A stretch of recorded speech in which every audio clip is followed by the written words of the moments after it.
히라야마의 일상은 단조롭습니다. 그는 매일 같은 루틴으로 움직이곤 하죠. 나쁘게 본다면 틀에 박힌 일상을 살아간다고도 볼 수 있을 겁니다. 하지만 그러한 히라야마에게서 우리는 불행을 느끼지 않습니다. 오히려 우리는 그의 반복적인 일상을 보며 알 수 없는 평온과 행복을 느끼기까지 하죠. 그 이유는 무엇일까요? 히라야마는 스스로 자유를 제한하는 사람입니다. 그의 루틴은 누군가 만들어준 게 아닙니다. 그는 딱히 타인의 시선을 의식하지도 않습니다. 그의 루틴은 온전히 그의 만족에 따라 스스로 만들어낸 것임이 분명하죠. 자유를 억압하는 것처럼 보이는 규칙은 역으로 사람에게 자유와 행복을 선사합니다. 무한한 자유는 우리에게 부담과 스트레스를 안겨줍니다.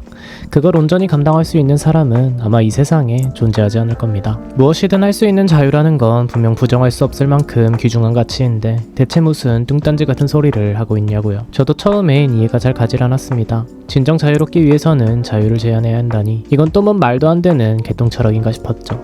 다시 영화로 돌아가 봅시다. 일을 마치고 집으로 돌아왔을 때 히라야마는 자신만의 방식으로 소지품을 정리합니다. 그것은 일을 할 때도 마찬가지죠. 그는 자신이 정한 방식대로 자신이 설정한 기준에 맞춰 정리를 하고 일을 하는 사람입니다. 자신의 소지품을 아무 곳에나 놓을 수 있다 해서 아무렇게나 일을 한다 해서 그것이 진정한 의미의 자유나 행복을 안겨주지는 않습니다. 내가 내 물건을 자유라는 명분 아래 아무렇게나 던져놓는다면 집은 금세 아수라장이 되고 말 겁니다. 자유라는 명분 아래 아무렇게나 일을 해도 괜찮다 생각한다면 그 일을 잘하게 되지도 못할 뿐더러 금세 실증을 느끼게 될 수도 있는 것이겠죠. 그 일에 특별한 가치를 느끼는 일도 생기지 않을 겁니다. 히라야마와 함께 일을 했던 젊은 직원처럼 말이지요. 이처럼 우리에게는 일정한 규칙이 있어야 합니다. 물론 그 규칙은 남이 정해주는 것이 아닌 자기 스스로가 만들어낸 규칙이어야 합니다. 모든 것이 불확정적으로 열려있는 자유의 상태에서 인간은 행복하기보다 불안을 느낀다. 고로 인간의 삶은 어느 지점에서는 선이 그어져야 하며 표류를 멈추고 뿌리를 내려야 한다. 아무런 윤곽도 잡히지 않고 아무런 토양에도 뿌리 내리지 못한 삶은 수많은 방향으로 물살이 흐르는 자유의 바다에서 이리저리 떠내려가다가 질식하고 말 것이다. 삶에는 기준이 필요하다. 그 기준을 외부에서 정해주지 않을 때 스스로 기준을 만들려고 노력하는 것은 유한한 정신을 가진 인간이 무한히 복잡한 세계를 마주할 때 보이는 지극히 당연한 반응이다.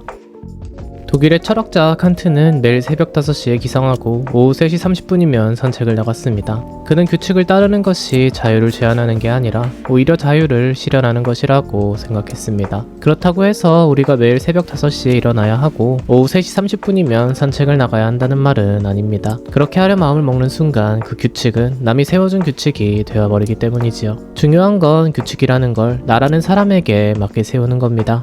자신만의 루틴을 만드는 것이죠. 자신이 언제 일어나고 언제 산책을 나가야 자신이 행복을 느끼고 평안함을 느끼는지 끊임없이 일상을 튜닝하고 스스로를 통제하에 두는 것입니다. 우리는 돈만 있으면 매일 술을 진탕 마시고 담배를 필 수도 있습니다. 건강에 나쁜 음식도 원하는 대로 마음껏 먹을 수 있겠죠. 하지만 그렇게 하지 않습니다. 우리는 누가 시키지 않아도 알아서 스스로를 통제합니다. 무한한 자유가 나에게 좋지만은 않다는 걸, 그렇게 살다가는 인생이 골로 갈 수도 있다는 걸 의식적으로든 무의식적으로든 인지한 채 살아가고 있기 때문입니다. 술이 땡길 때 언제나 술을 마시는 사람은 자유로운 게 아니라 그냥 알코올 중독자입니다.